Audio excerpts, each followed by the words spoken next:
So hello, my name is Lowell, pronouns he, him, and this is Danger Unexploded Spell, which is a series play set for Girl by Moonlight that I put together.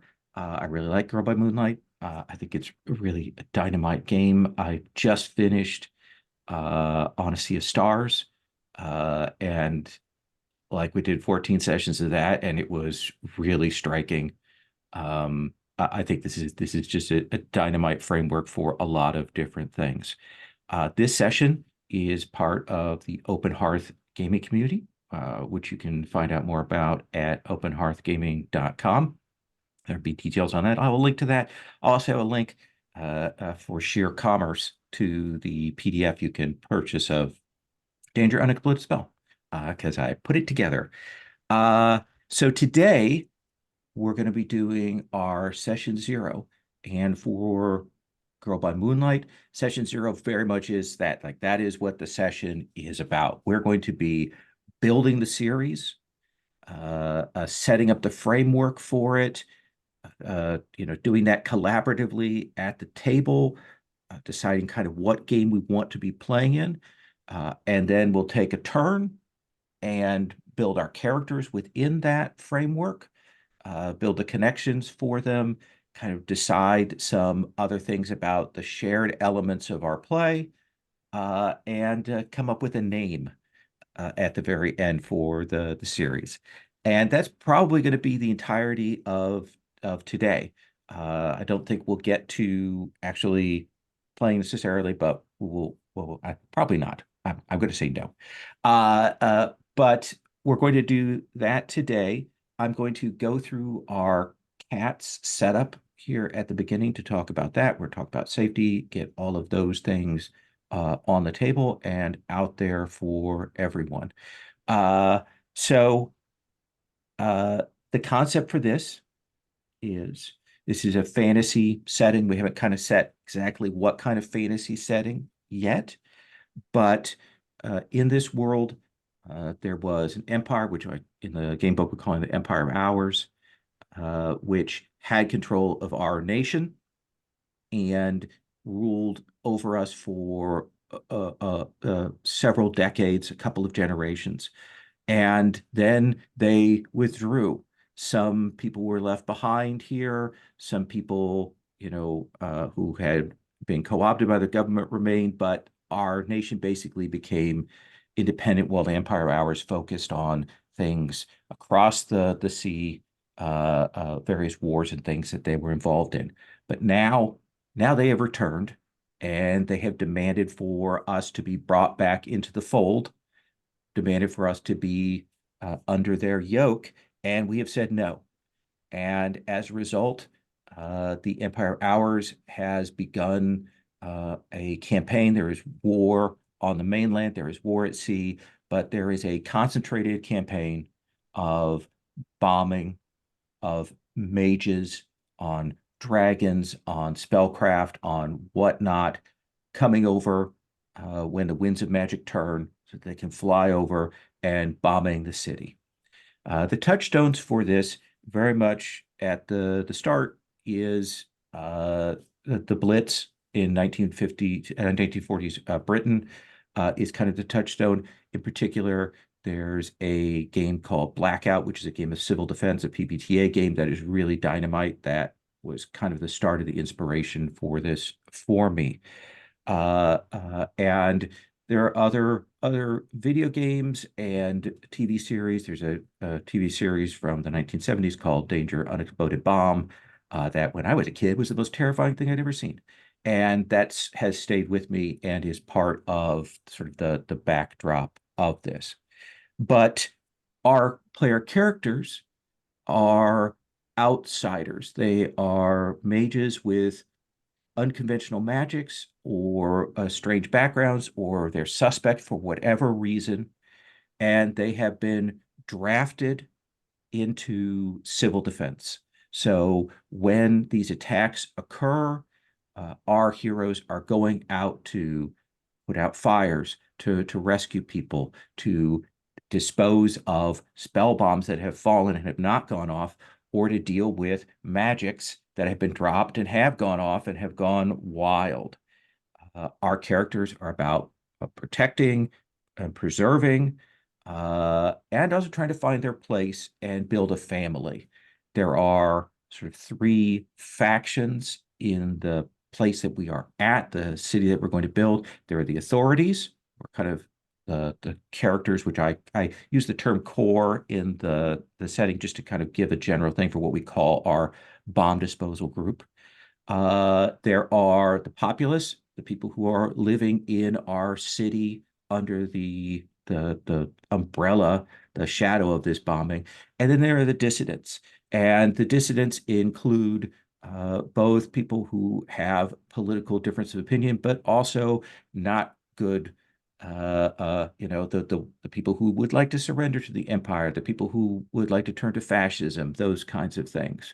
That's a mixed group, but we'll be interacting with those three groups potentially through play. Now, our approach, as I said today, we're going to be doing the series building, which means we have a set of questions that we're going to be working through. I'll be putting questions to a particular person to kind of have them start the framing of it, but then it's a more open discussion after that. I'll ask for a suggestion, and then we'll kind of poll the table and talk about what the options are here. We're going to be building up things. I have put in the Character Keeper a tab that is, we have the series sheet that has kind of where we record things and keep track of things. And then the next tab over in the Character Keeper has like example answers, has the questions and what the example answers are there. I just put that in this morning because I realized I didn't have it in the Keeper. So once we're done with that, we'll go to character creation. There are the set of playbooks. We'll walk through the process of that when we come to that. We developed our promises that our character is going to make to one another. And that's the basics of it. Now, this is a Force in the Dark game, which has a sort of very set cycle of play. This game, Girl by Moonlight, inverts that. We start out with a phase in which we kind of see the troubles that the characters are under, the obligation phase, and they take a little bit of stress. Characters do during that time. And then there is the downtime phase, which is also kind of our role-playing phase space. I like to make sure every character has two downtime actions, but we also give a chance to call scenes with NPCs or with fellow PCs. And then there's the mission, which we roll an engagement roll. We see where you are when the mission starts.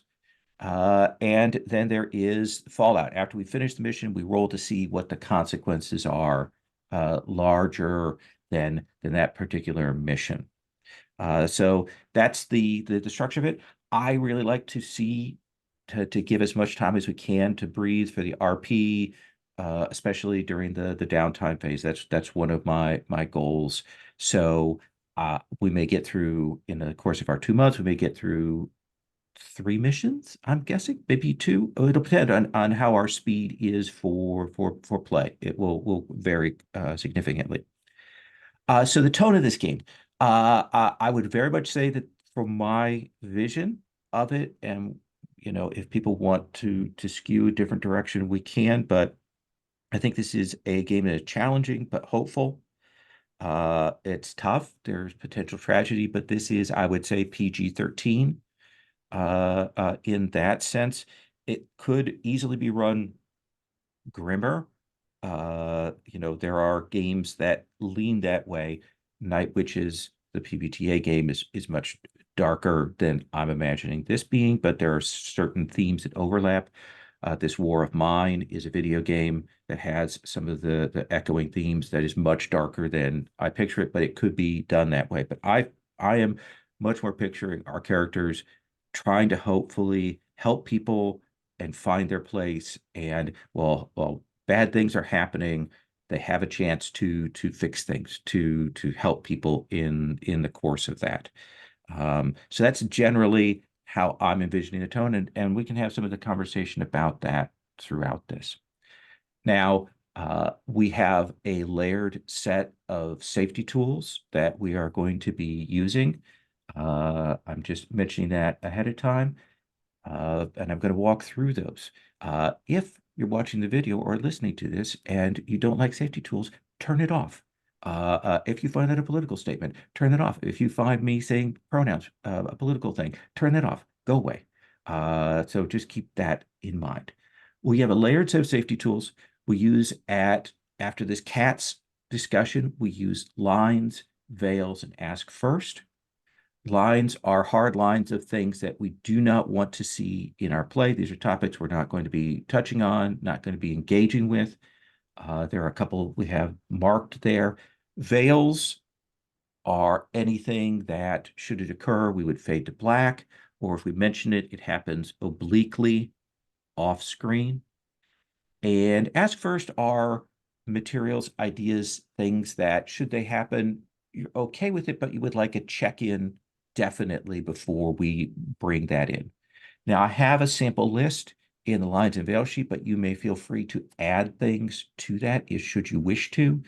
And during this process, as we're building the series, feel free to take a look at that and put your choices in there.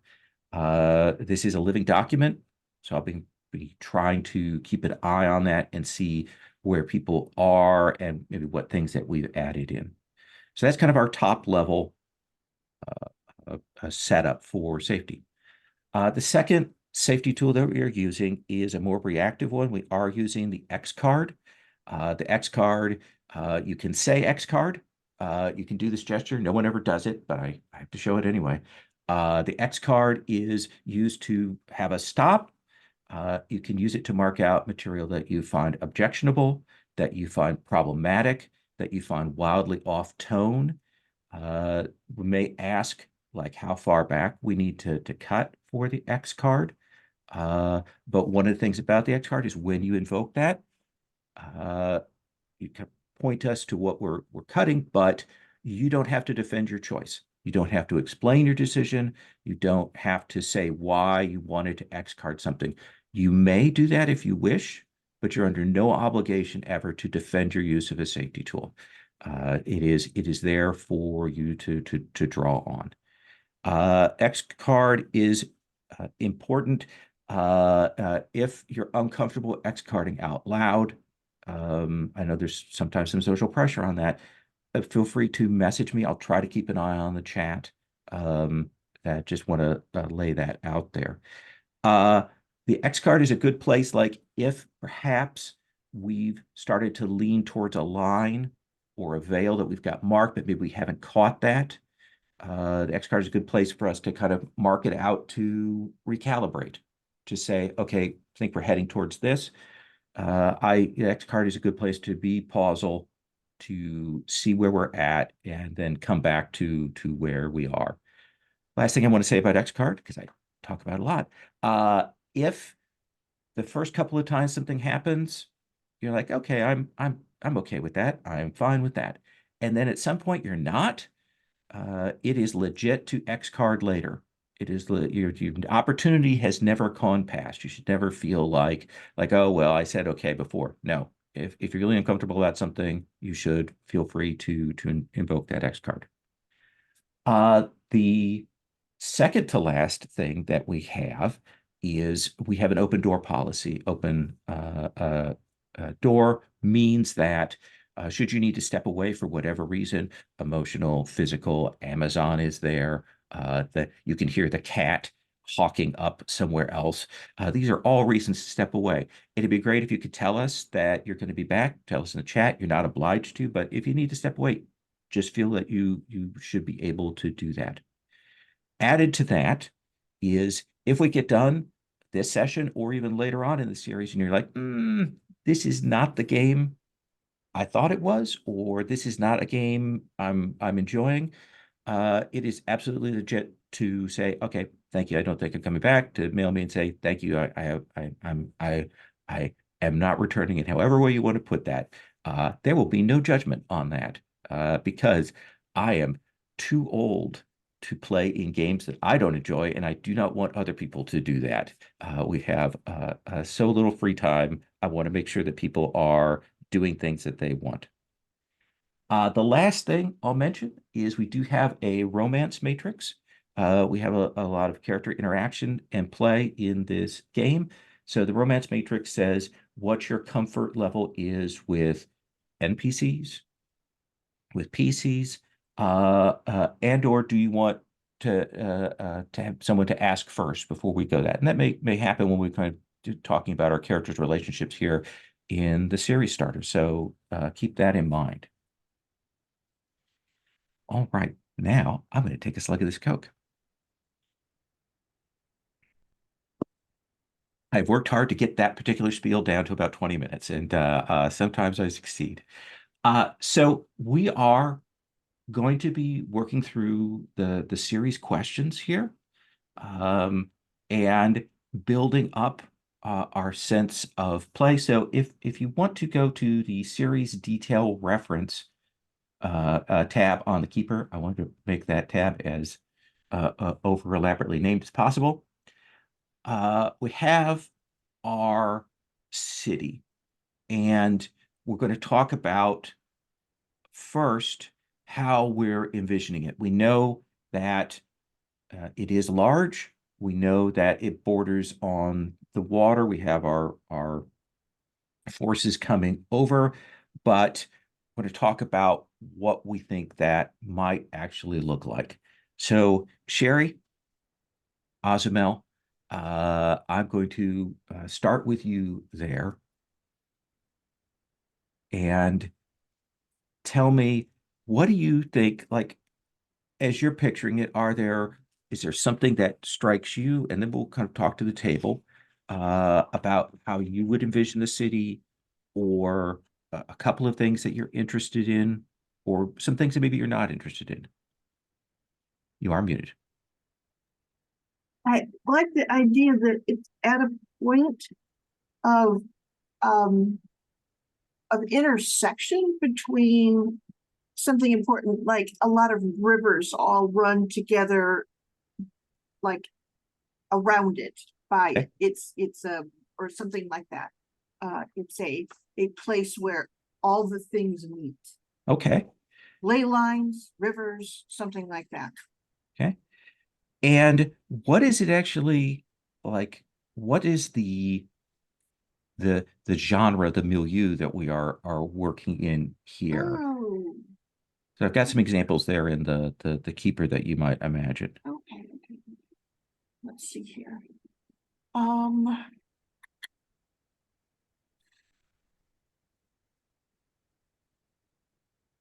this is a one that I don't know if I'm like keen on saying it what it is, in the sense of, for me, I need to get a few more pieces together before Oh, I could say the genre. Does that make any okay. sense? So someone else can say that if they feel like they've got something. Okay. I apologize. That is more than fine. It's absolutely fair to pass. Uh, Dom, do you have any sense of what you might think of the this genre, this city looking like?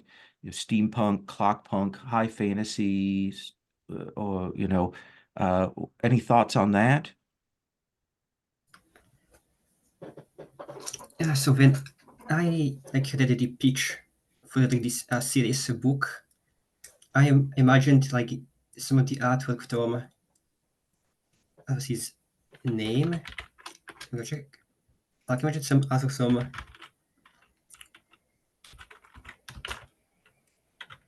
like I mentioned, the first thing that came to my head was some artwork from Jakob Rozacki, who makes like you could like search him and we will just like see that the images, but he makes like this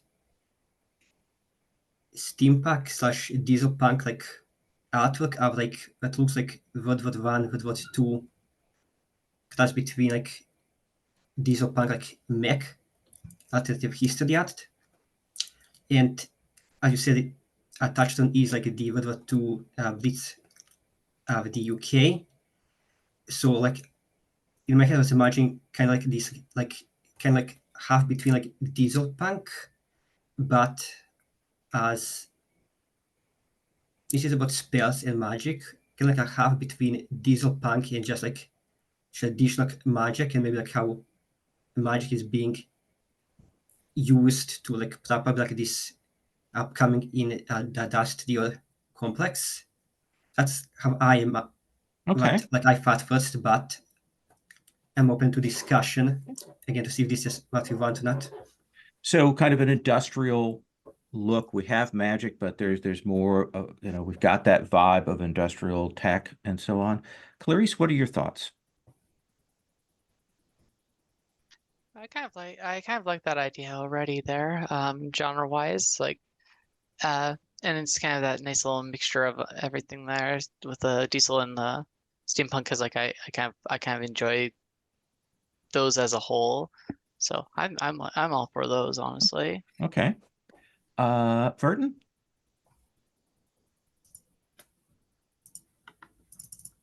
Yeah, so I want to add a detail is that Sure. instead of gears or clockworks that we see a lot in like steampunk, maybe instead we have a lot of vacuum tubes for some reason. Like maybe it stores magic energy and stuff, but like instead of having like gears on your head or something, you have like vacuum tube instead. Oh, I like that. It gives us a different industrial aesthetic. Vacuum tubes give us potential for different colors, things like that that can be done in different ways. I like that. All kinds of wild industrial bits. All right.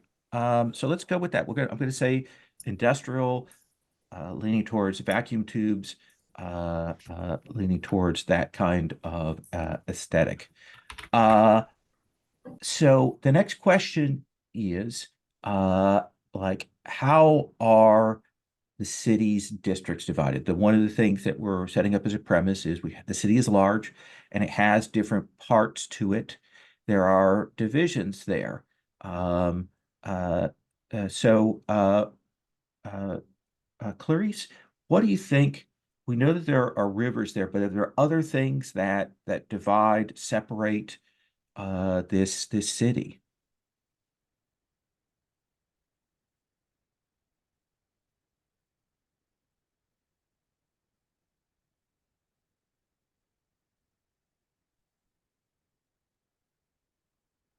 Hmm.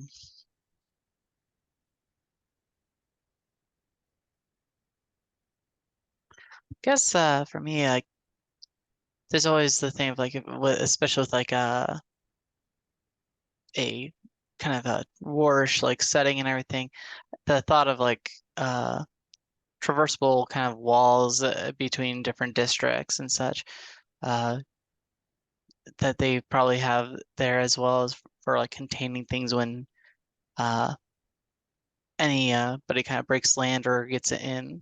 Hmm. Do you imagine them as walls that are traversed atop them or inside them or a combination of those things? I feel like a combination of them. Okay. So we've got different kinds of walls. We've got passages atop and then through them. I like that. Are people good with that as a concept? Okay. Um, Verton, the next question that we have is like, what do the people of the city hold sacred? And I've got an example list there of things, and we have you choose one or two from there. So, what are you imagining there within this place? Our populace, our general people, what might they hold as a high value as sacred?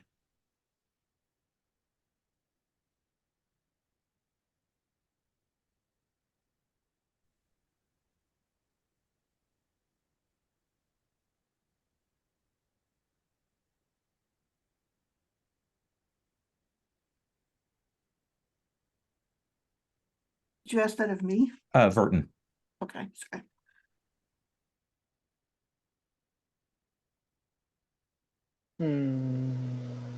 Yeah, I put a tough one on your shoulders there. This is the most abstract one, so.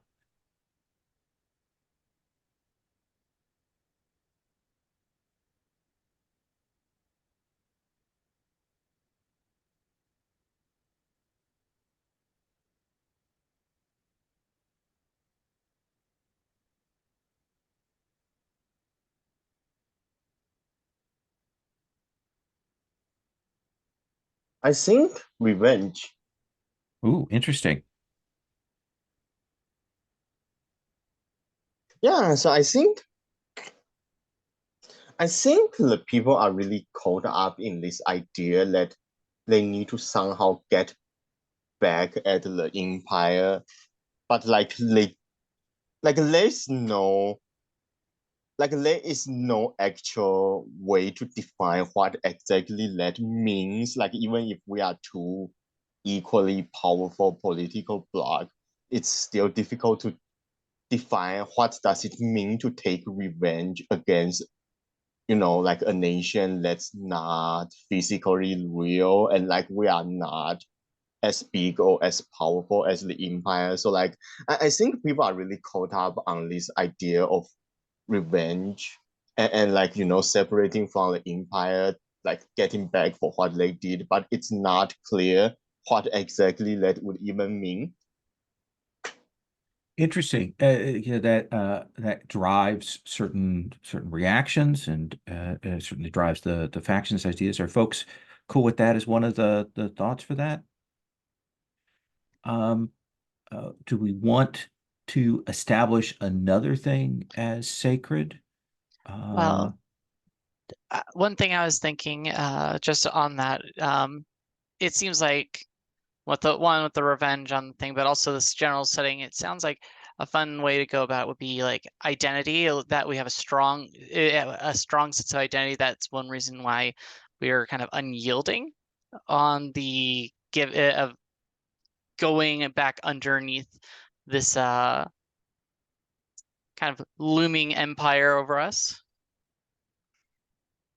Yeah, a strong sense of cultural identity, of national identity there that pushes that forward. I like that. Other thoughts? Anything? Anybody else want to add on to that?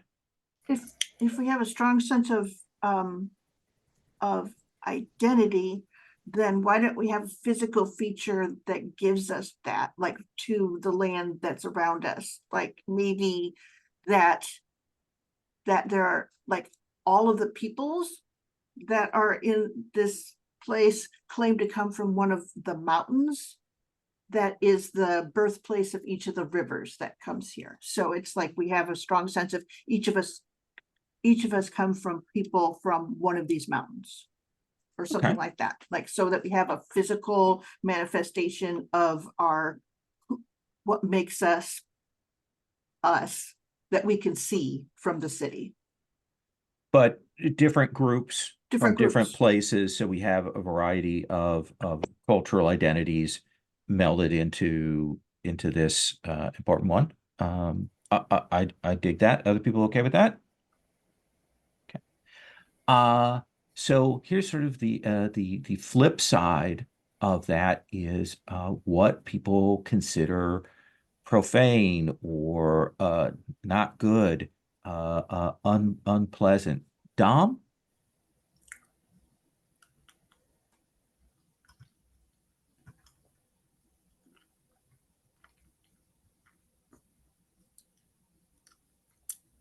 Just working with what we've kind of established by this point, and just kind of also looking at the suggestion list, I think maybe vulnerability could be something, because we established that DC like has like this strong sense of identity, and vulnerability could be like seen like as a bad thing, because like you're doubting the identity of the city, the nation, people, but also in the revenge, for the, like also the revenge motive as well, that you can't really like show weakness going for the revenge, because that's just going to lead to a lot more issues down the line. So I think that could work well, but this is a bit very complex.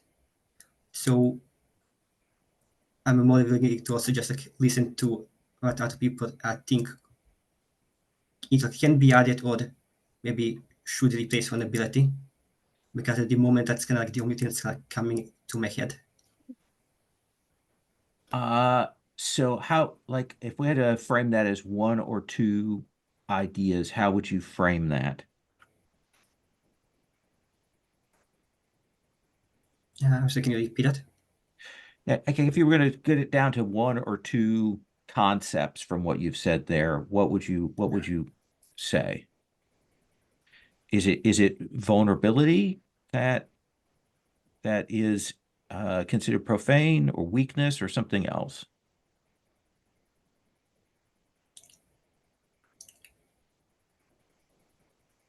I want to say vulnerability. Okay. Let's put that. So we've got that as a thought. Let's put vulnerability as consideration. Verton, is there anything you want to add to modify, to change that, or to have a different thing that would be kind of a profane or negative thing for the people?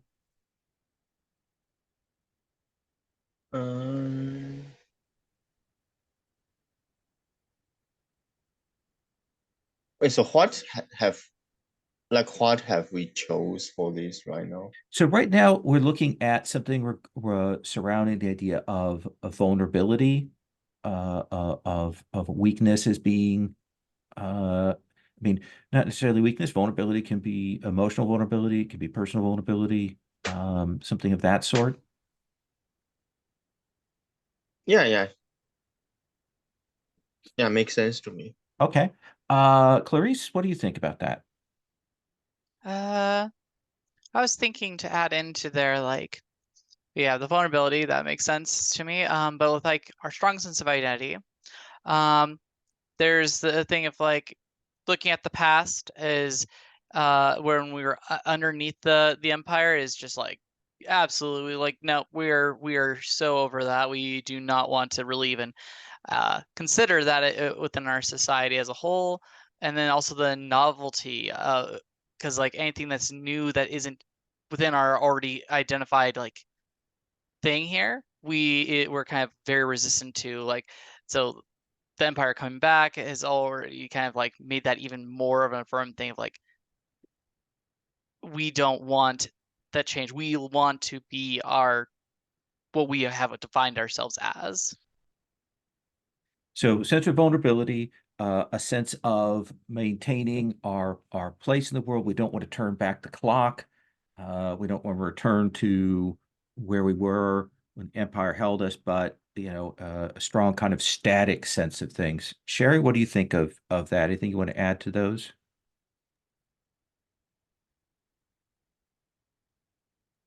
Yeah, I think that is a particularly strong call back to the motherland kind of thing, that idea of tradition as being the only proper way to go forward.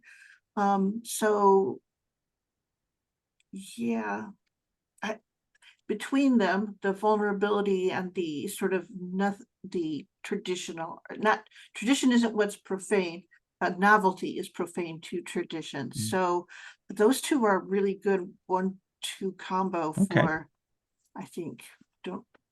I think that works, and it gives us a nice counterpoint, for characters that do want to make progress, for our heroes, our protagonists that are looking for change and evolution. We give them a sense of tension there.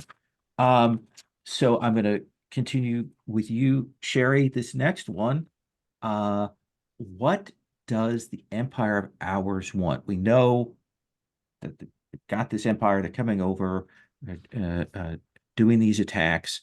What is it that is on their short list of what they want? Well, I mean, it's always material wealth, isn't it? That's the first thing. And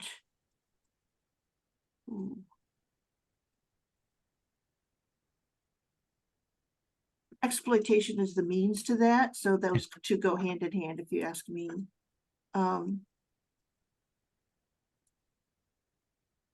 So very much any other choices would be about what their sort of that's just what colonialism is about. So but what their other agenda is, what it is that gets people excited to come over here, even if they're not the ones benefiting from those things, to fight these wars, that could be any number of things. So Dom, any thoughts about another thing? We've got capitalism, we've got material wealth and exploitation as a reason that they are trying to retake our nation. Is there anything else? Like, I've got an idea, actually, how topical this might be, but we've kind of established that we were like part of the empire in the past, and then we kind of broke away. So I'm thinking that perhaps the empire wants to like regain like its former glory, and is looking to like get back like all its former territory back under its banner, to basically show that they are the potential like superpower in the world that they once were. Not sure how topical that might be with current world events, but that's kind of like the thing that popped into head. So a sense of beyond their wanting to gain the resources back, there is a strong sense of ownership and desire to that without us, their presence and glory is reduced. Kind of like that. Okay. Kind of like that. Maybe like the empire like has this idea of like rebuilding itself, and to do that they like need all their former territories back. Okay. Are folks okay with that kind of combination of thoughts? That actually is Yeah. like Clarice? very topical, so I'm not sure if Yeah, it's something people want to go with, and I completely understand that. Yeah. One thing I would like, I think would be a fun thing to add in all of this mix Mhm. is we were forgotten. They didn't really care too much about us. And then suddenly they're kind of, now that they've done their agenda, they're like, okay, actually, we now care. The thought of like maybe there's the finding or realization or something that has occurred recently with like some maybe relics that we found in like some mines or something that has really gotten their attention as something that they desire, because it's something that we're like, we didn't seem all that desirable. Maybe we maybe our little land here didn't have that all that much other than the people and maybe some resources, but now there's this thing of like, hey, you got something we actually do not have and want, and so we are going to come back now. We actually care about you again. I like that. It gives us some nice framework, the idea that there is lost or ancient magics or relics or treasures. That can obviously connect up to the protagonists in some way. And that's at root why they're there. Okay, yeah, I love that. Let's add that in. So the next three sets of things are about your group, your core. As I mentioned before, you are kind of marginal outsiders. You have these strange magics, and we'll talk about kind of what those look like. But the three factions all have a reason, at least one reason why they regard you as questionable. So Clarice, what is the primary reason that the authorities, our sort of government, civil service, and so on, regard you and your fellow core members as questionable, as something to be worried about?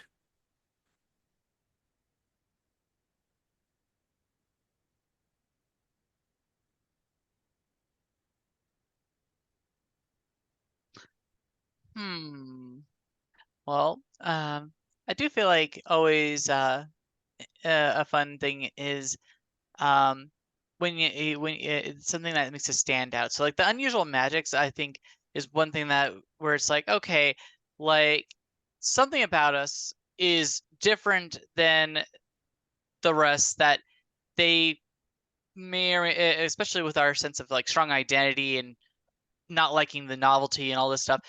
You being different, you being something new, probably is not something that they're all too keen on as a thing, possibly. And then the only other thing I could think of that might be also another fun aspect to possibly touch on Sure. is the kind of just, once again, we are always kind of going against kind of the expectation a little bit of us. So there is probably that questioning of our loyalties too, where they are like, hey, if you're trying to make any kind of changes here, they may equate that to you're actually maybe more of a possible spy or somebody who has more vested interest somewhere else outside of what our close knit community is actually supposed to be about. Nice. That gives us a nice turning against that theme of the tradition and protection of that. I like that. Um, uh, so I have below that a list of 5 people, Clarice. What is the name of the person who is going to be our NPC, the face of the authorities that we're going to see early on? Perhaps a person that oversees your group, is in charge, that we have as that figure.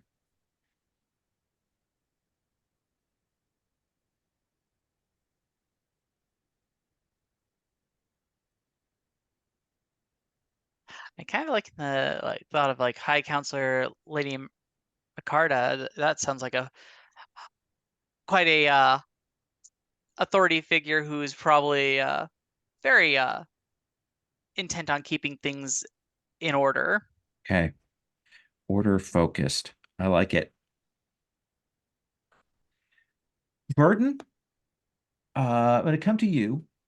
This is the question. So we know how the authorities regard us in terms of, if they see our unusual magics and they're worried about loyalties because we do lean into novelty. What do you think is the reason why the general populace, the people that we're going to be interacting with, why might they view you as questionable, as uncertain about who you are?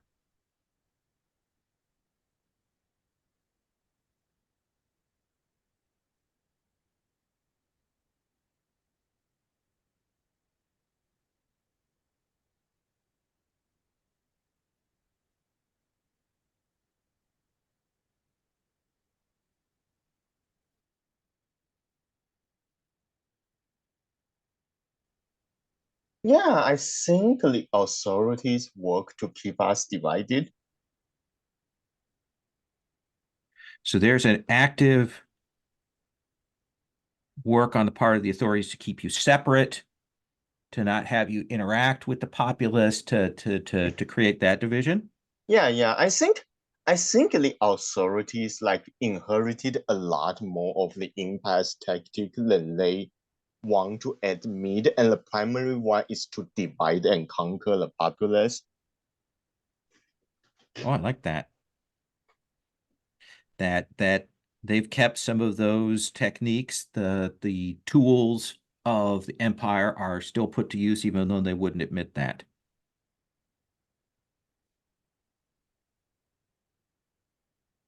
Uh, who do you want as from the list of names, or you can come up with another one? Do you want as the face of the populace? The people. This would be a person in the neighborhood or a representative of the locals that you might be interacting with.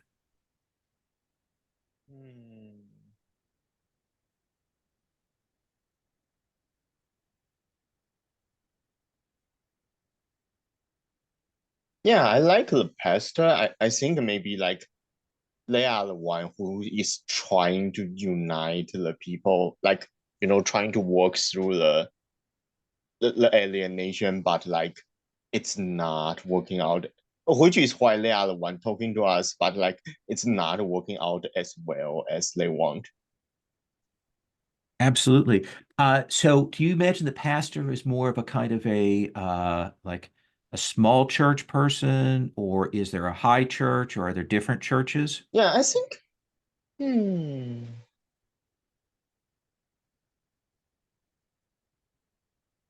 Yeah, I think maybe they are like a really like there is a church and then there is a so like they are a highly positioned person, which is part of the reason why people don't try because they are kind of like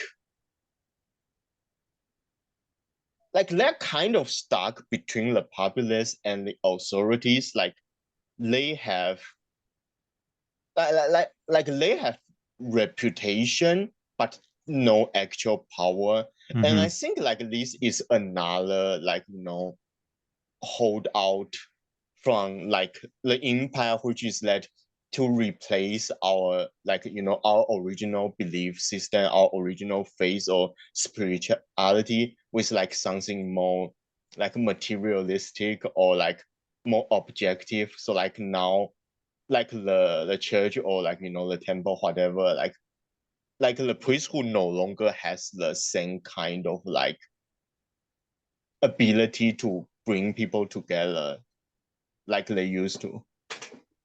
All right. Changes to the faith over time. Yeah, we'll explore maybe what that actually looks like on the ground over time. Sherry. Our dissidents are dissidents. The dissidents are our final faction.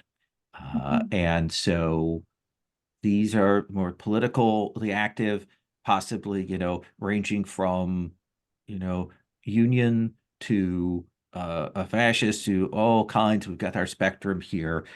They will get worse over time, just as the nature of politics here. So what is the primary reason why they view the core as suspect? There are groups that have hold with each one of those reasons that you have there. But then the end, to them, what they really, really hate is that we allow anyone in our ranks. Because the big part of what makes them dissidents is that it is really sort of hate that kind of powers the powerful groups of those. So there's philosophies and stuff and that sort of mid-tier of people who are like, yeah, I believe in that, but what's really driving them in the sort of further echelon is a hate of something. And it usually comes down to people that they point at. So a lot of these groups have a strong sense of exclusion. They have a strong sense of, they've taken that idea of identity to its furthest extreme, and a group that crosses those lines feels more problematic to them. Okay. Who do you want as the face of the dissonance? Oof.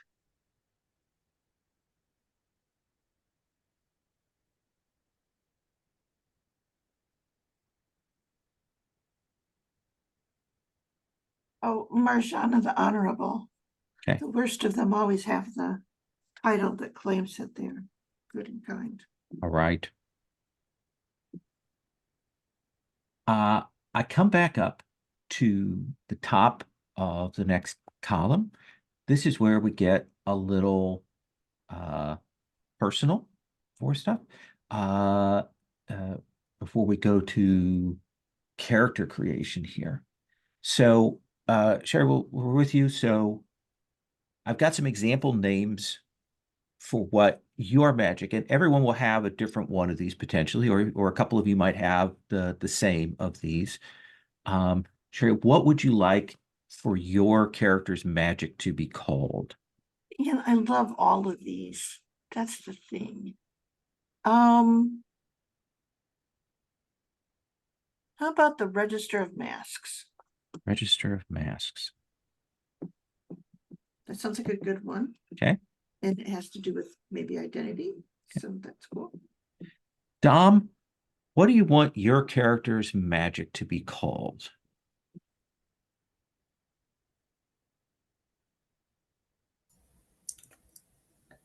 I'm still thinking about it. Like I've got like a bit of a character concept in mind. Okay. But I'm not too sure about the magic. So this isn't helpful, but I think could you just skip me for a moment? Just sure. so I can also just think through this a bit more. Absolutely. Clarice?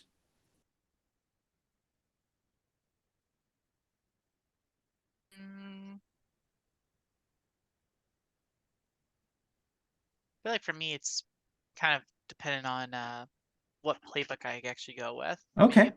Sure, absolutely. We can come back to that. And Verton? Yeah, I also feel like Clarice. I feel like it would be influenced by the playbook and Okay. such. Absolutely. Let's actually then talk about roles. We'll skip over the core thing. We'll maybe have that at the end of character creation. It does say to me that I probably need to shift some of the order of these things. So what role do you play? So this is one of the things you kind of pick as you're thinking about your characters, a couple of traits for your character here before we go to character creation. So Ferton, what are one or two traits, roles that you're imagining for your character?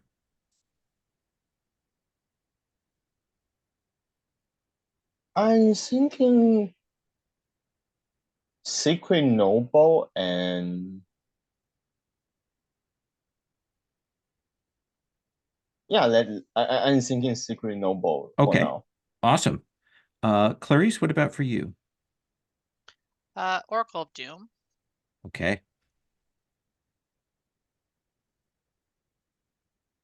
Dom?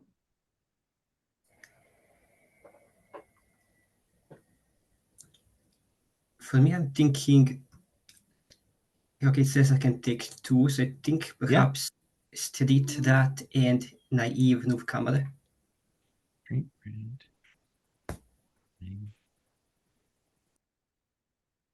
Okay. And Sherry? Let's see here. I like.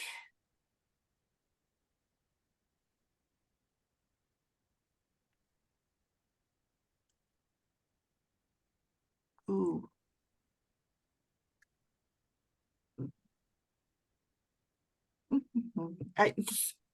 Maybe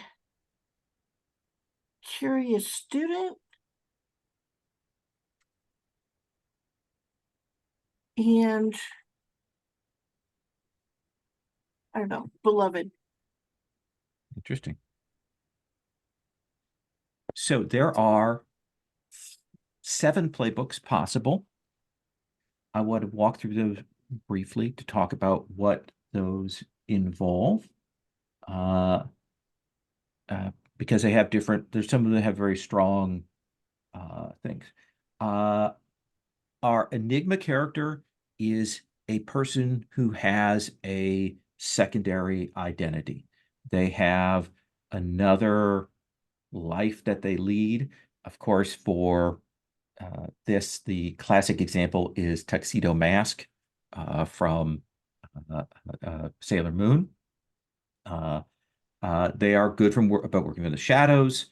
They dramatically reveal themselves. They say, play the Enigma if you like being the center of attention. We have the Guardian. The Guardian is our protector archetype. They protect others. They have a strong sense of what's right. They establish themselves in that. They're vigilant. The next one is the Harmony. The Harmony is actually kind of 2 characters playing as one. They're 2 voices. They understand each other. They understand emotions. They act in concert with their allies. So there's a little kind of pairing switch up that happens with that one. The Outsider is the renegade with a troubled past. So this is our more direct and brash character, the character that's focused on conflict. Next, the Stranger. The Stranger is kind of a person who has put themselves at a distance from others. They're kind of cold and calculating. They may have a problem interacting with other people, figuring those things out. It is a character playbook that is about looking at and understanding things. The last 2 are the weird ones. So if you didn't think any of those were weird, the last 2 are the weird ones. The Time Traveler is a character who has come here from somewhere else. Now, this may not be like you've actually come back in time. You may have come from a parallel world. But because of that, you know things. You can kind of change how things happen. Usually associated with someone from this world that you're tied to. They use a lot of the flashback mechanics, and they usually have their own secret agenda. And then the last one is the unlikely hero. And the unlikely hero is both great and tough. This is a character class that doesn't get access to some of the benefits and bonuses that the other characters do. There is a state in this game called Transcendence, which is when your character moves to that state during missions and gets access to their big magic. Normally, your characters know a little bit of magic. You can use it to solve basic problems, things like that. But sometimes you have to call on the full breadth of your magic. The unlikely hero doesn't have access to that big magic. They may not even have access to the little magic. They will eventually grow into that role, but they're about like being the link between the different characters, between the different players. They are good at, as the book says, making friends and getting in over their head. But it is a challenging one. I just will mention that. So with that in mind, Clarice, what are you thinking there? What are you imagining? Do you So, have one or two, or you have a strong sense? Yeah, I already know the two that I kind of favoring, which is time travel and unlikely hero. Okay. So either the two that there, if no one has any preference on any of those. Okay. I like that. Verton, do you have any sense of what you want to play? A couple of options. What do you think? Yeah, right now I'm thinking time traveler. Okay.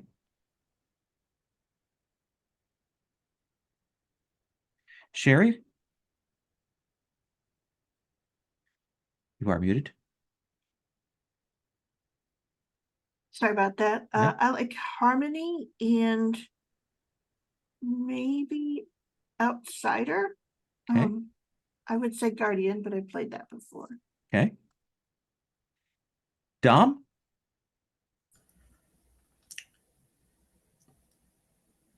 I don't have any strong inclination towards the playbooks.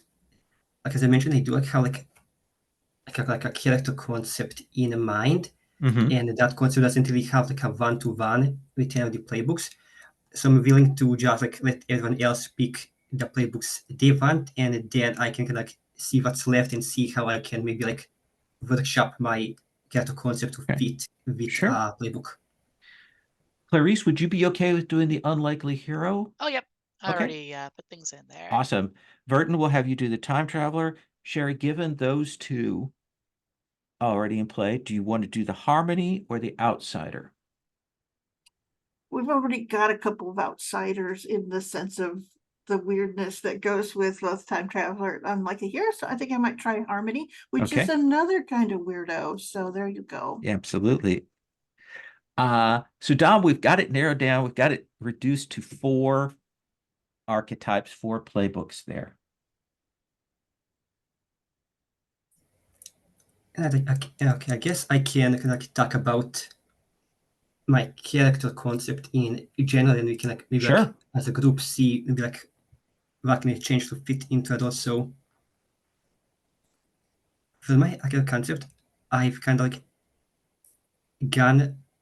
I realized to myself I've kind of like thought about like a character that can like maybe like last everything like in the siege, and was like basically like left stranded alone with nothing or no one, and that's like kind of like why they like joined the corps, because they had nothing else to do. I'm thinking I was thinking like maybe perhaps like there was like like a spell that was like exploded and left the character like physically scarred. Like I do have like an image of the family that I quite like. I can really like share it, but basically, kind of like one like said that the face was kind of like a scarred, shot. So like, there's like a big burn, like skull mark, and like the side of the character's face, like with the eye that's like partially blinded. And I think that maybe that experience kind of left them a bit shaken. Like they do have like this will like to help Athos and fight against the Emperor that like also took from them, but they also hadn't really like had strength. They're not going to like, go head first into action. I think they like would like kind of reserved in that sense where they will take action when needed, but like outside of action they like, will be kind of like a bit like shy and a bit reclusive, basically because of that like bad experience. So not really too sure that Yeah, it really really the feels best like thing to do. like the stranger to me. Like a little bit distant, trying to figure out their place, looking at things. Does that feel right? Yeah, I guess that. Yeah, I guess I could look. Then I don't imagine it to be like too cold and calculating and maybe like a bit more emotionally driven. But I think the whole like I don't have a place and I'm looking for a place to belong, that could actually very well work with the stranger. Okay. Well, Yeah, yes, I'll take that. yeah, let's have you work with that. So what you're going to do now, you record the roles that you chose, and maybe say a little bit about your character's background there on that. Uh, we'll talk about like obligation a little bit later. You have uh, 2 dots assigned to those actions, depending on the playbook. As you can see, we've got defy, empathize, and express, confess, forgive, and perceive, analyze, conceal, and flow. You are going to get 1 more dot to assign to those. And then you're going to choose an additional basic ability. You see under your thing, they've got the sort of the base set of those abilities in that center column. And then you're going to choose one of the 3 transcendent abilities for your character. So you get a basic one and a transcendent one. Except for me. Except for you, yes. We will, I want to let people make those choices here. I'm going to mention what we've got right now as lines and veils and ask firsts. We've established sexual assault and torture by the PCs as hard lines. We have a veil on sexual content, and we have ask firsts on mind control and PC betrayal. To make things easier, I'm going to hide the other sheets. I'll put them back in case people want to get them for veteran abilities later on, but I'm going to hide those right now.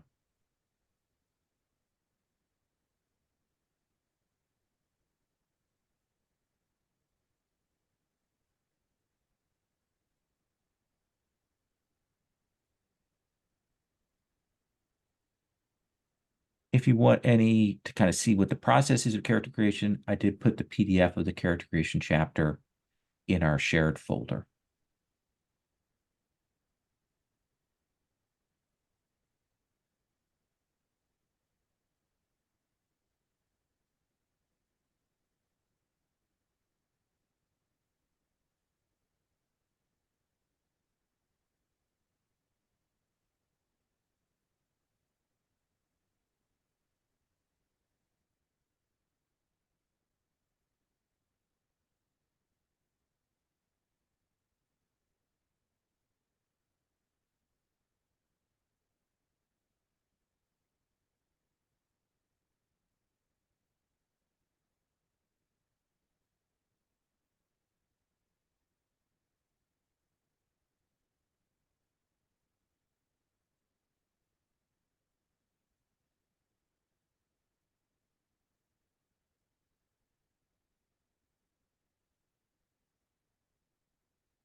other task you'll do before introducing your characters, give everybody some time to make these picks, is you're going to come up with 2 secondary characters. These can be family members, these can be friends, these can be rivals from another corps, these can be members of a faction, but 2 characters that we're going to eventually get lovely pictures of and put in the NPC tab, and that you can interact with. And give you all some time on that. I'm going to sit here awkwardly. I am going to pause the recording so we don't have a lot of dead air while this is going on. I've already violated that rule, but I'm going to pause. So, Sherry, would you introduce yourself and your pronouns, your character and their pronouns, and then tell us what you're imagining for your character? Okay, well, I'm Sherry, and I use she, her pronouns, and I'm playing Sarah Senna, whose true name is Harmony of Echoes, and they use she, her pronouns as well. Their role is curious student and spooky veteran. And the background is that she shares herself with a beloved mask. Her magic type is Registry of Masks. And her obligation is research. And then do you want us to go through the Yeah, so moves or the mask is the Harmony is a character that has is basically two characters in a sense that are joined together, twins, possessed person, good friends, as archaeologists put it. What? So this is actually the mask has an identity to it. Mhm. Okay, and does the mask have a name? Is it different from your name? Yeah, my name was Sarah and its name was Senna. Okay. Okay. Right. Yeah. So tell us about what you where'd you put your one dot in? My one dot in conceal because masks, if that makes any sense. So that was where I started. Okay. And then my main move is in harmony. I'm in a relationship, 2 people whose love has bound them into a single form and identity. Should you ever be separated, all actions you take are desperate until you are reunited. You roll a 1+1d to gather information about relationships. Okay. So, and then the move I picked is perfect pitch. So my voice is polyphonic and eerily beautiful. Your allies can always hear you speak, regardless of distance or other interference. And when you sing to inspire your allies or soothe the troubled hearts of foes, I roll +1d. And what did you take transcendence? As 1, when you lead a group action or receive an assist while transcended, you briefly incorporate others into your harmony. You may roll the highest action rating among all participants instead of your own action rating. Nice. So how, like, when we see Sarah Senna, what do we see? What was your imagining? I know you haven't yet found a picture because I haven't sent you down into the Pinterest mines, but exactly. So I think so what I'm hoping is that I can find something that is essentially she looks and like wears the clothing of the School of Magic of the Registry of Masks, but she's not a student anymore because she possesses one of the masks, which you're not supposed to do. But they can't take it away. They've tried. The mask doesn't want to come back, so that's the problem. So they can't have her there because the other students may try something like that. But she does like keep on her work, like she's still doing research, and they actually expect her to pay tuition. Awesome.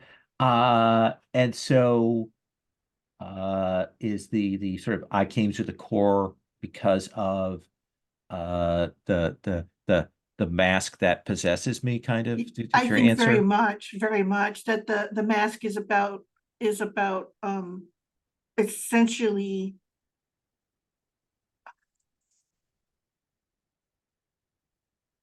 the mask wants to see all the things that people do to each other. Does that make any sense? It is.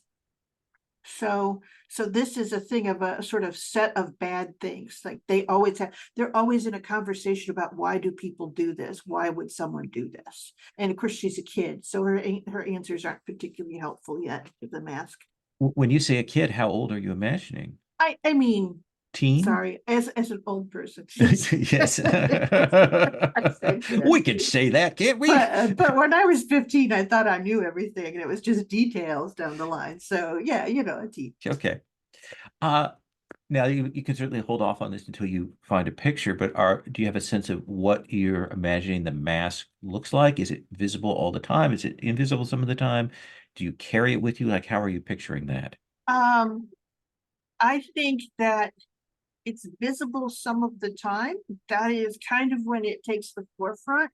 There are probably times when its experience is more important.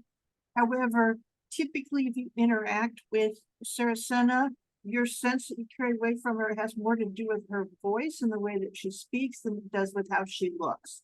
So it's not that the mask is striking or that she is particularly striking. It's that her voice will always be the thing that gets remembered. Okay.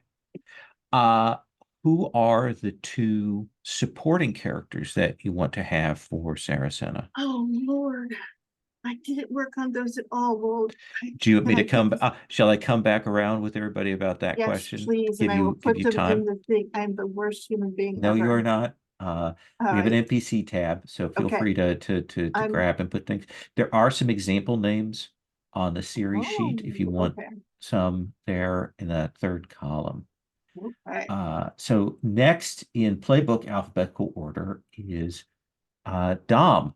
So Dom, introduce yourself, your character, give us the pronouns, and tell us what you're picturing. Okay, hello. Name is Dom, he, him, and I'm going to be playing the stranger, whose name is Alina, she, her. Now, I kind of talked about like my concept before just to realize I imagined like a character that in the wake of this new world, in this new siege, they basically lost everything, like because I was a bit inspired like by the whole like idea of the unexploded spells like landing in the city. So imagine that perhaps that's what happened, and a spell landed in the city near her and potentially her family. It exploded, which resulted in her basically losing everything, but as well as also pretty much both emotionally and physically scarring her a bit, as it did put in the kind of description. I imagine like her like shortish blonde hair, in general like on the smarter side, like a burn scar. The image it shows, maybe you can like see it if you zoom in. Like on the left side, there's like a burn mark. Her left eye is due to the explosion partially blind, not fully, but partially. And basically just she was I would say military, perhaps even like the like standard corpse attire. I say like I imagine her to be a bit reclusive emotionally with Jiran because of what she's experienced, the trauma of losing everything like in this sudden explosion. But she does have the will to fight to like protect her home, even if she doesn't know where her home is and what her part in it entails. To go over the secondary characters just to get the kind of background down. For my secondary characters, I chose Sylvester Mileski, who I'm imagining to be like an engineer at the corps, who's like taking Alina as like a protege, and is basically like helping her learn like technology, and because the magic and the technology imagine like maybe like it was you like to like launch the spell, did like take away everything from her, and now she's kind of like learning to say that it's not all bad, like it's not only like a tool for the war, it can be used for a good. And basically like helping her see that, and so she's also kind of like an engineering training. Mm-hmm. And the other one I've gotten is Lubomir Ristovsky, which I imagine is like a deserter, like from the Empire, like a sword. He was like a soldier, like middle-aged in the Empire that got tired of the fighting and basically just deserted their post and the country, and basically just like fled to the city, like maybe before the war, to basically find a new life. And I put on like I found like work at like a local kiosk, like for minimum wage. Mm-hmm.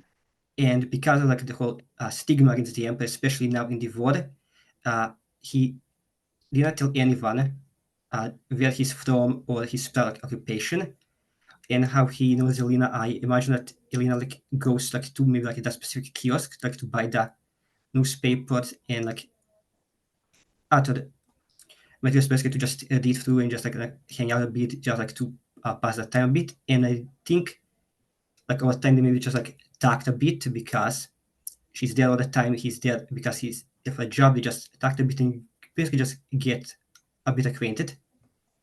So that's what I got from that. Awesome. From the mechanical side, I put one extra point into empathize. And from my abilities, I took save distance. And they say what save distance does. Yes, I can just set. You can make a connection and help a friend recover by leaving anonymous gifts. When they do so, take a +1d. If you watch them receive the gift, you can ask the player one question from the gathered info list. And from That's my a really good pick. Like make a connection is a very cool move, and this is kind of important for the link. So that's a really smart, strong pick to take. Yeah, I believe those like fits her character being reclusive, so she won't like go make out of her way to make friends. She like leave like maybe like little gifts and see if people pick up on it. And from my action sentence, I picked here's one I prepared earlier. Once per action sentence, you may activate a flashback without spending stress to create a device that does one of the following: allow for an escape, reveal unexpected information, create an opportunity for an ally. Basically, kind of going back into the whole engineering angle. For So, the magic, go on. just for magic, I've yet to decide. Okay. I'm probably gonna need some bit of help just to like workshop what magic she could be using. Okay. Yeah. And certainly those names aren't exclusive. You can come up with your own for that. Tell me, do you imagine that you came from a big family, a small family? I wanna say maybe like a small family, like just parents and like maybe a sibling Mhm. or the younger. I'll leave that up to the. I'll leave that up to the moment when Okay. it's Okay. patent.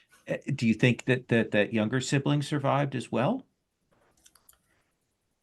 Maybe like I wanna say that at least as far as Alina knows, everyone except her died. Okay. But maybe if you want, we can introduce the sibling as, or the sibling also survived and is a part of another maybe competing organization or something. Okay. I'll leave that up to your discussion whether the sibling actually also Google. died or if they just appeared.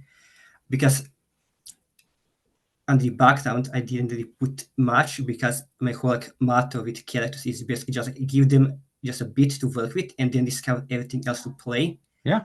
Because I myself just realized that I change a lot through play. So just leave it for that. That seems perfect. That seems awesome. All right. Let us come then to Verdon, our time traveler. Yeah, so I'm working. I use fair pronouns. So I will be playing 37. So 37 was actually Duchess Isolde.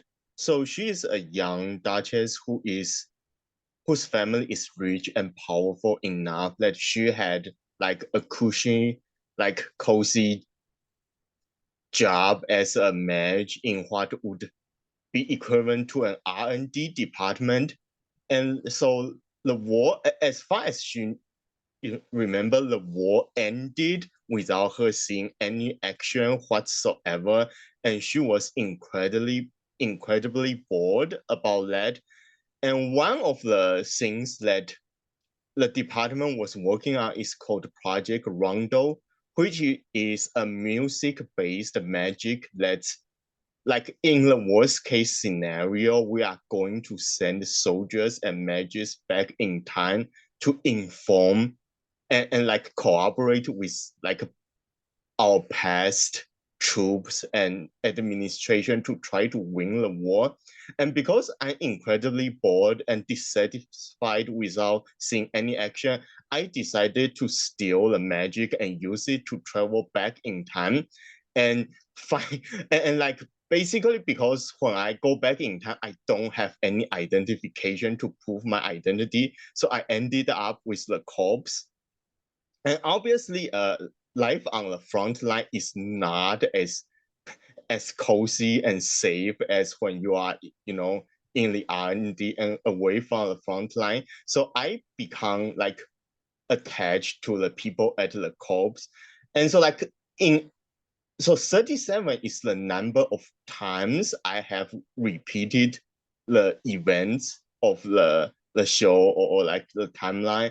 And like basically every time, like one thing I know is that we like the country will win the war because like that's what always happen like at the end. But like someone always dies or like, you know, have like terribly maimed or like some other kind of terrible fate. So basically I'm trying to win more. Like I'm trying to alter events so that we still win, but like, you know, like someone doesn't have to die or someone doesn't have to, you know, go back to their home because they suffered too much damage. So let me see. So yeah, so for my special ability, I chose Saw It Coming, which is I can spend special armor to resist consequences related to surprise, misfortune, or perform feats of time manipulation.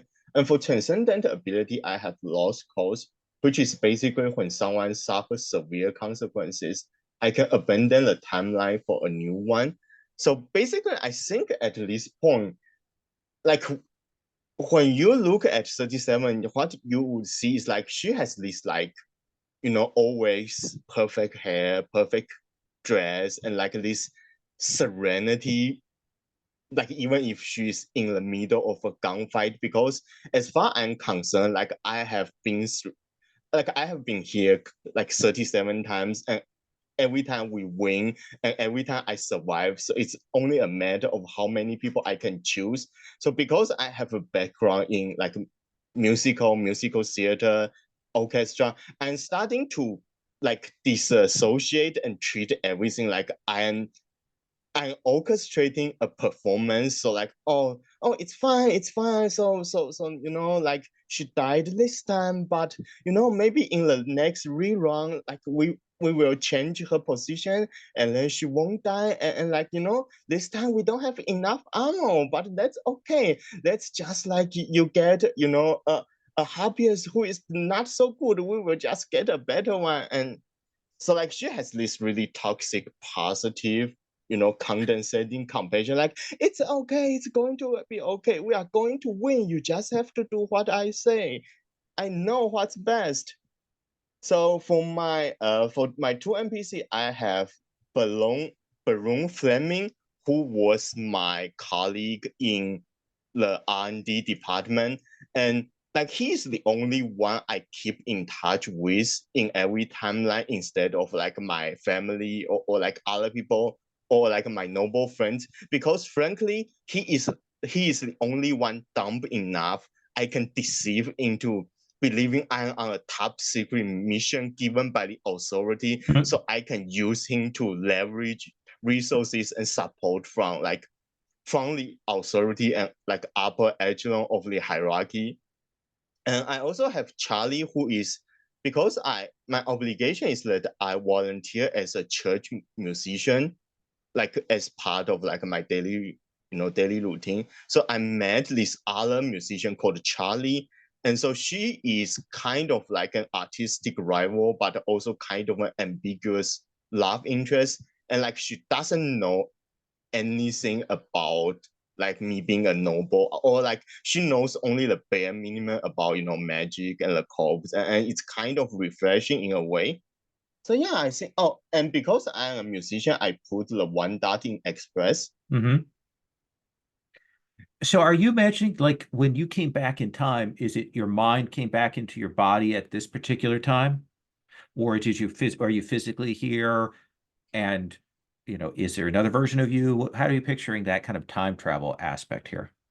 Yeah, I actually think like there is another episode still stuck behind a desk in Okay. R&D, but like no one like so that's why I pick Secret Noble, because I think at this point no one knows what happens, but it's possible either that someone would discover like hey, what is your daughter doing here, and then alert my family, or like it's also possible I can go to claim, like I can either say the truth like, hey, I actually the Duchess coming back in time, or I can pretend like, hey, I'm actually your distant identical cousin, and I can maybe reclaim a noble title, but that's not on the agenda right now. I like it. That sounds great. Awesome. All right. I think that gives us a good sense. We'll be coming back around on those promises after introductions here. So that brings us to Clarice, our unlikely hero.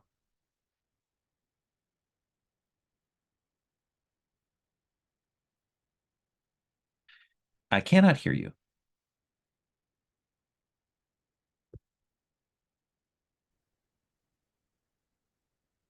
How about now?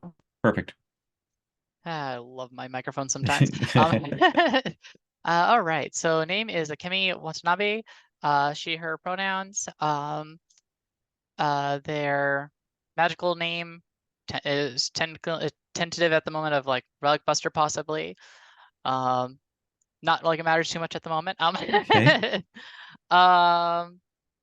They are, for all intents and purposes, a kind of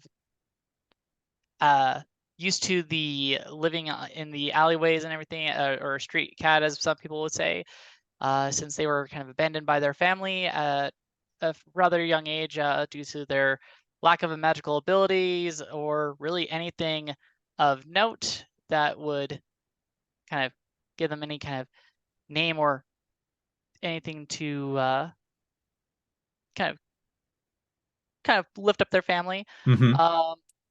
And as such, they've kind of gotten very used to this kind of being ingenious with like tinkering and messing with things and kind of working off of scraps and such to kind of survive, and is not actually used to the kindness of others, given the fact that they've kind of just survived on their own for the most part. Let's see here.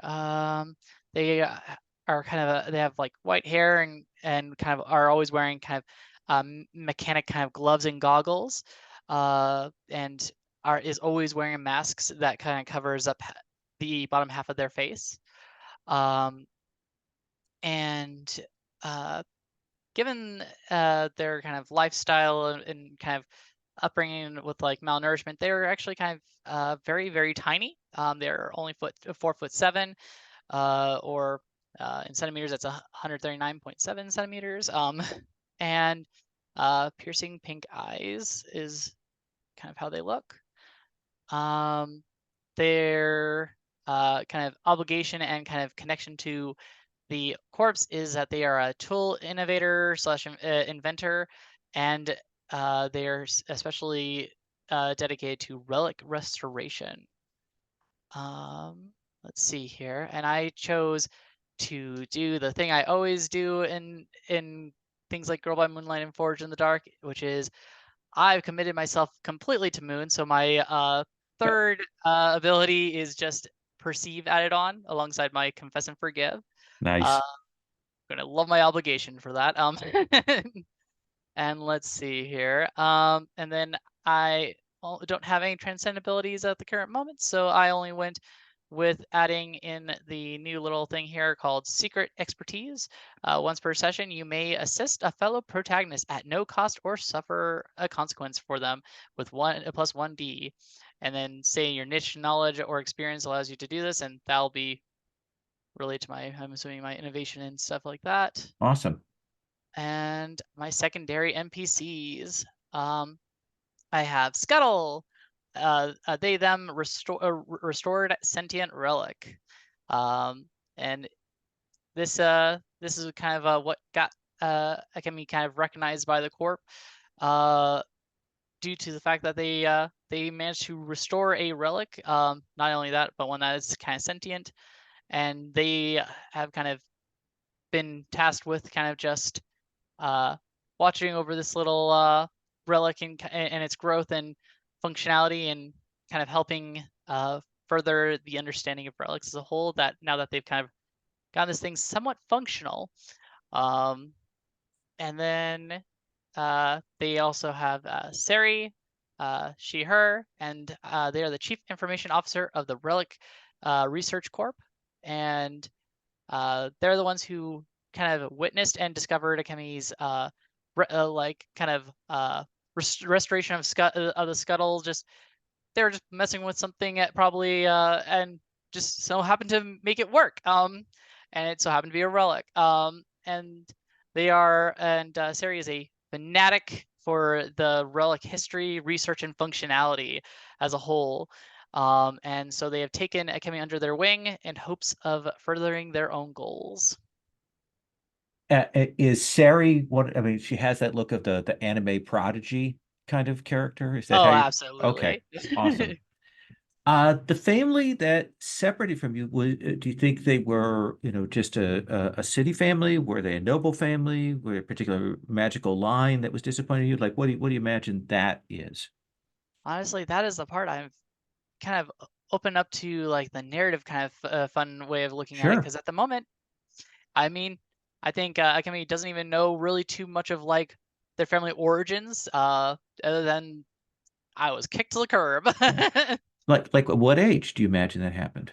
I would say it actually happened at a fairly young age, around Oh. like 7 to 8 years old. Oof. Yeah, they learned the harshness of this world a little bit too early and all. So they've kind of been kind of learning to kind of make do with things in a very trial by fire kind of way. Awesome. I like that that is a really sharp one for the unlikely hero. Very nice. I'm going to come back around to Sarah Senna. You are muted still. I am. I will admit it. So we were right at my 2 peeps, right? Yes. Okay, so I have Van Sorvan. His pronouns are probably he, her, or I mean, probably he, him. And or maybe just they, them. And Saraseta's advisor, a representative of the Academy of Masks, who Saraseta reports to when they go to the academy, not allowed to speak to anyone else. For the most part, except, oh, sorry. That's okay. Except for a childhood friend of hers, which is his childhood, probably very young, but still, so okay. And essentially a childhood friend. He's on the front line, and whenever he comes back, that is when Saraseta is most likely to drop as many of her obligations as she can to go and see him, and sort of in her heart she wants to make sure he's okay, but he is quickly slipping past her sense of what okay is, if that makes any sense. So she worries for him. Awesome. It'd be good to have someone from the front lines. He, him? He, him. Okay. Excellent. So the next thing that we're going to do is promises, and these are kind of we have some example ones on each playbook, just kind of what they're about. They're a connection that you make to another PC here, and they are also experience point triggers. So when your promise comes and causes you problems in play, that is an XP trigger. So we're going to come back around. We're going to have everybody do one. I'm going to go reverse order this time. And this is the thing where you can suggest how you might phrase it, or you can put it out there. So let's come back to Akemi, our unlikely hero. You've heard who the others are. And these promises, as you know, you play Girl by Moonlight, they're kind of general. So what would you like to start with? Which are your promises?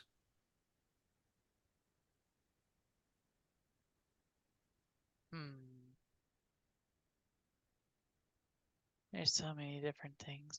Oh, actually, one thing I forgot to ask actually as we were going over the characters. Sure. Do we actually know who 37's fated person is? Oh, that's a good question. So that is a thing. 37, who is the person that this time you're focused on saving? Yeah, I think we can establish that as part of the promise, right? Because I'm seeing that it says one promise must involve your fated person and their dark fate. Okay. Yeah. So why don't we let's start with you, because that does determine some other things. So like, which of the promises do you want to associate with someone, with another one of the PCs, and like who's your fated there?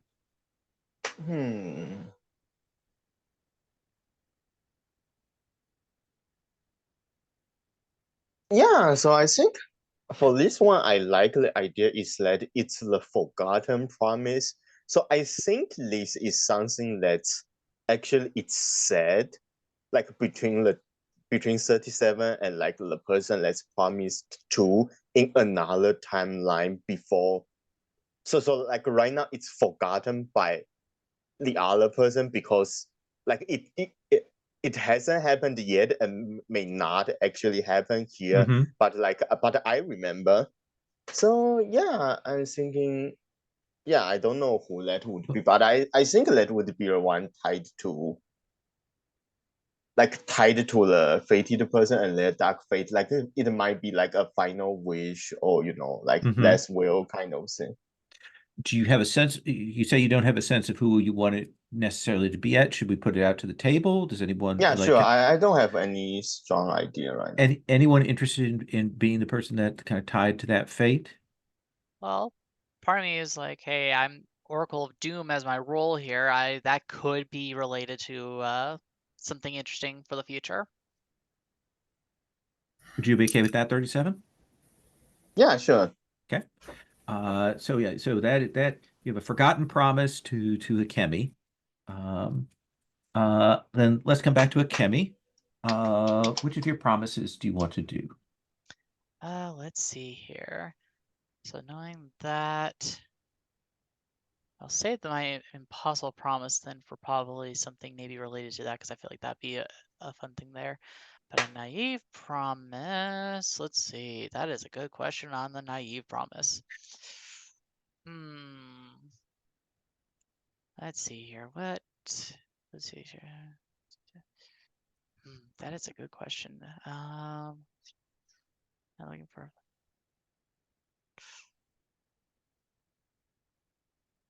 Yeah, I'm kind of hard time deciding on what would be a good naive promise between either Lena or Sarah. Do either of you? We're both researchers. Yeah, oh, that is true. So it could be something like, that we would help each other become the most renowned experts in our field. Oh yeah, something like that. The ambition of it all. Yes, exactly. I like that. In the middle of wartime. Yes. Yeah, no, I like that. Okay. So I'll have you phrase that out. Let me come to Alina then. Alina, you have a promise of growth or a misguided promise? Like, what do you want for that connection to another character?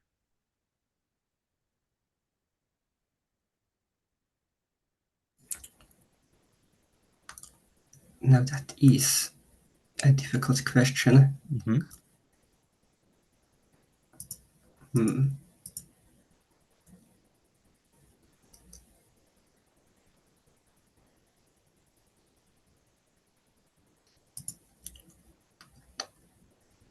So I'm trying to think.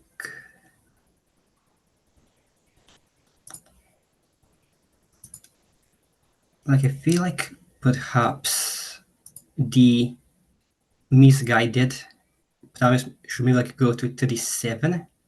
Mm-hmm. Because 37 like is a time so like then she knows things that happen and might repeat.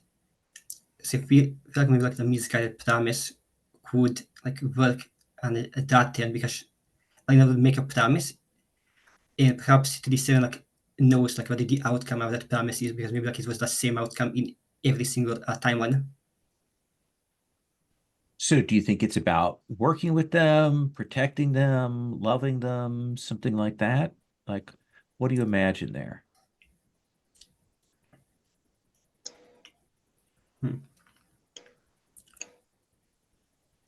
Then if you have any ideas, feel free to chime in as well.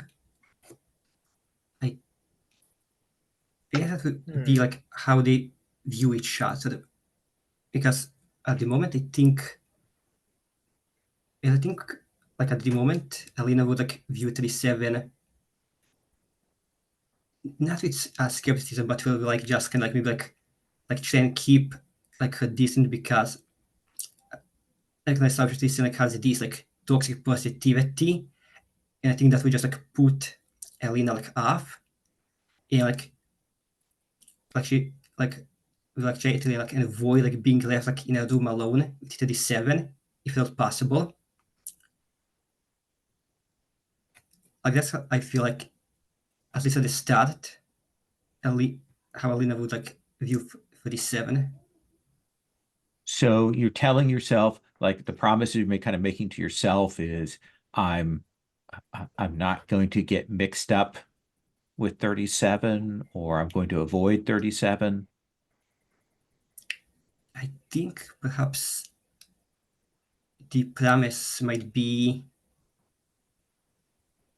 because I feel like maybe like Alina like avoid 37 like not avoid it in entirely like maybe like if like they're left like alone like in a room she like try to find like a way to just also just like go out but like if in like a group setting she probably won't like have too much issues. So I think maybe like Right. the misguided promise might be something like that she's going to like bridge the gap between them, like trying to like bridge the gap because Lena is like trying to like make that connection because she wants to find a place to belong, make that connection. I think maybe like the misguided promise is that she is going to actually try to bridge the gap between herself and 37, Okay. and that might lead to unintended consequences. How does Sure. that sound, Yeah. Martin?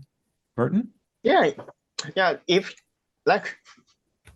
you are up for like make it more dramatic, maybe it's misguided because like I am actively sabotaging like this attempt, right?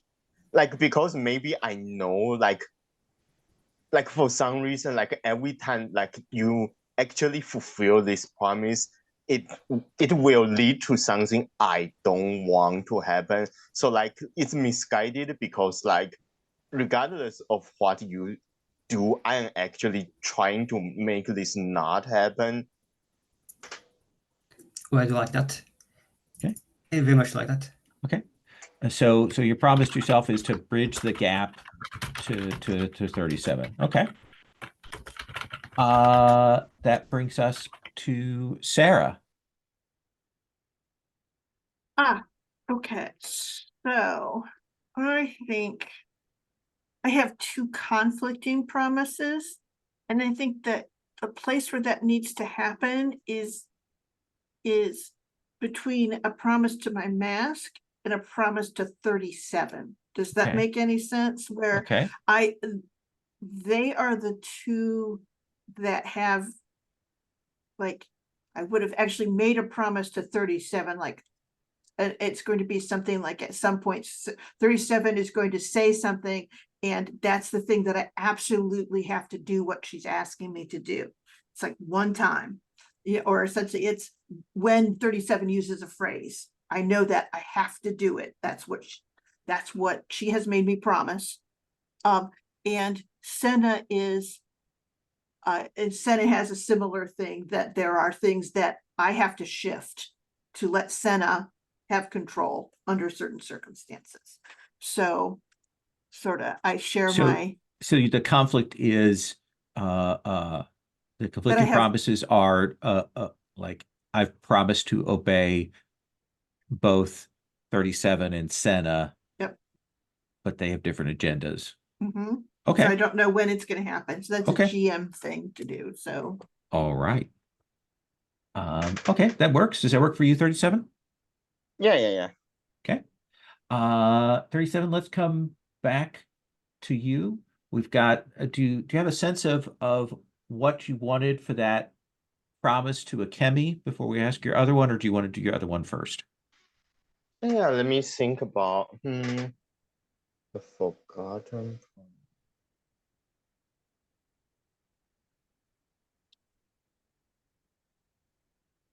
And like for kind of workshopping things with this like future and such.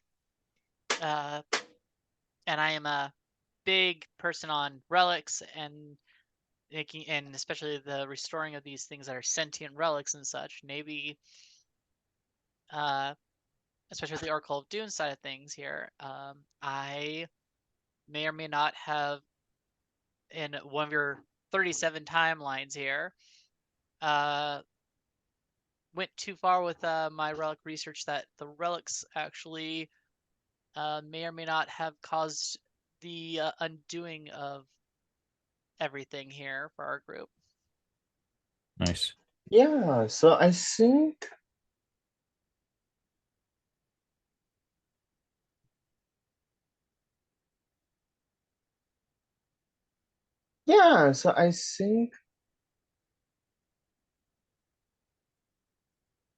the forgotten promise is something like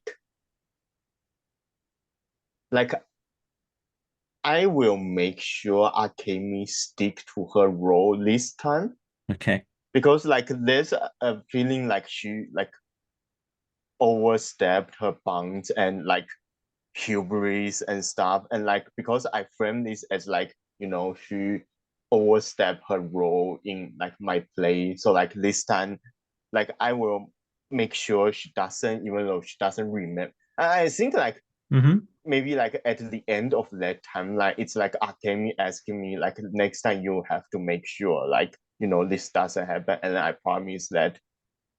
And like I think maybe this was relatively early on, so I kept on that promise. But because I'm like more and more disassociating, so I'm becoming like I have to make sure this actress doesn't overstep her role again. Otherwise, You've got so many versions, you're losing version control of your different things. I like that. Does that work for you, Akemi? Akemi, what do you want to do for your other promise, your impossible promise? Well, and that's what I was saving my impossible promise for, was I'm going to have the impossible promise here of, based on 37's kind of probable already established relationship in this particular timeline here of trying to keep me in my bounds. I'm going to, and trying to maybe even like kind of rein in my obsession with relics here, is that I'm actually even more motivated and dedicated to trying to convince 37 of the greatness of relics, and trying to basically make have relics become a huge thing in influencing 37's opinion of things. Like, well, like basically, like, hey, look at how amazing relics can actually be. Look at this. Like, I'm being even more forward with my love of relics to kind of in a way of trying to appeal to 37, saying, hey, you are so against this for some reason of and all, but let me show you the actual amazingness of this, and I'm going to convince you it is actually great. Awesome. Does that work for you, 37? Yeah. Sounds good. Awesome. Alina, what about for your other promise?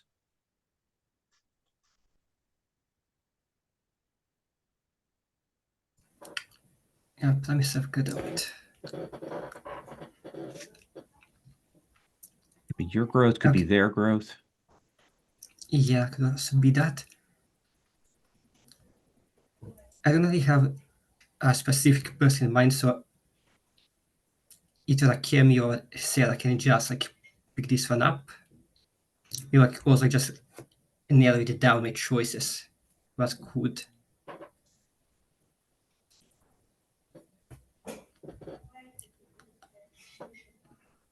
Do you imagine? Are you imagining it's somebody like you promising to listen to them, or you promising to help them for that growth, or something else?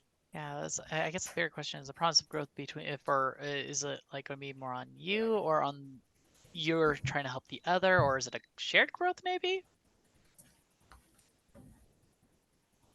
I think it will make like I think like shared growth will maybe make the most sense, but this wouldn't be like against it like being growth like for another person.